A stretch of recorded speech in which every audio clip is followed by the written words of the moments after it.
Ahead of the Solheim Cup, what are some of the things you're looking forward to seeing in downtown Toledo for the performances and at Inverness for the tournament?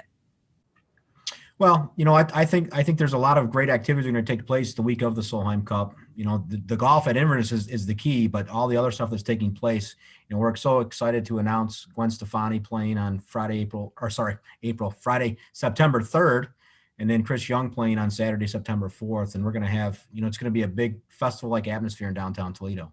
What do you think makes this event special, and how are you guys putting it on in the midst of a pandemic? It's special because it's the best women's golfers in the world. They're not playing for money. They're playing for pride. And the European team versus the U.S. team, there's only 14 golfers on each team that are playing at the golf course. So it's the largest women's golf event in the world, and we're very fortunate to have it in Toledo, Ohio. And working through this pandemic, I think people are just starving for entertainment. They're really looking forward to getting out and doing things again since we've been cooped up for so long. And I think that's what's going to make this event so much bigger than even we anticipated it to be. With this event taking place in September, do you expect the normal amount of crowds for events like this in the past? Yeah, I think the vaccines is really the key. We're up at, I think, around 35% of Ohioans now at least have one shot of the vaccine, and I think that's going to only continue to grow. And so I think that's going to be a huge key for trying to make this thing work for us. What are some of the COVID-19 safety precautions that'll be in place, even though this will be later in the year? What are some of the precautions in order to ensure that the virus isn't spreading?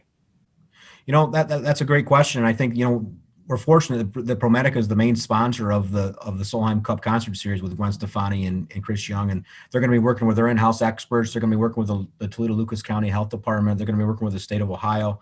So we're going to do everything that we can from a precautionary stance to make sure that everybody is safe and enjoying themselves. And and hopefully by September at full capacity, that's our goal. There's going to be a ton of great downtown businesses that are going to benefit from these festivals, but just the surrounding area of Toledo and Northwest Ohio. This tournament is going to bring probably close to $30 million in economic impact over the week to the area. And so I think that you're going to have Europeans hopefully coming over and cheering on their team. You're going to have attendance from hopefully every state in the country someone is planning to come from every state in the country to attend this event. So I think you're really gonna have a wide range of people. You're gonna have a wide range of spends. The hotel rooms alone are gonna be huge. Probably 6, 7, 8,000 hotel rooms are gonna be used throughout the week, as well as all the stuff that they're gonna spend in the restaurants and shopping and at the golf course itself. And the city of Toledo has partnered with ODOT to ensure that Door Street, that area is looking nice and that it's repaved ahead of that. Do you think that's going to be a significant aspect when visitors from across the world are coming for this tournament? I do. I think that, having transportation arteries and having the ability to get places easily and quickly and with new infrastructure is going to be key. Even in downtown Toledo right now, there's huge construction going on Summit Street right outside of Promenade Park.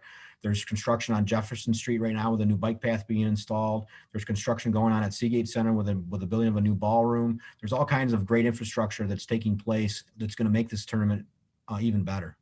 You mentioned that you're partnered with ProMedica. What kind of support have you been receiving from businesses around the community in order to put on this tournament? And how has this collaboration worked, of course, during a pandemic? Well, I think that, the local business community and the national business community have really stepped up. Again, with this being the largest women's golf tournament in the world, you've got resources from all over the country, but the local businesses are the ones that are really stepped up. There's sponsorships of the golf tournament itself, but there's also sponsorships of these concert series. And they want to get involved. They want to make sure that Toledo is successful when they present this tournament to the world. Well, I think from the Gwen Stefani perspective, she's really a golfer and she loves women's golf. And so when we had the conversation with her agency and with her management company, they really were intrigued in trying to make this happen because she wants to be involved in something of this stature for her career, but also just because she wants to support women's golf because she liked it so much. Is there anything else that residents should expect ahead of the tournament and some things that we should be seeing in the coming months?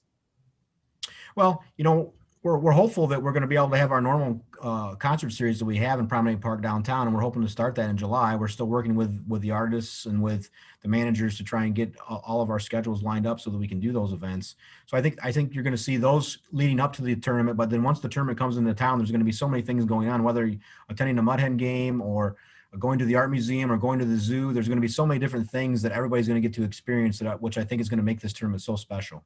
Steve Miller, GM of the 2021 Solheim Cup, thank you so much for your time. Oh, you're welcome.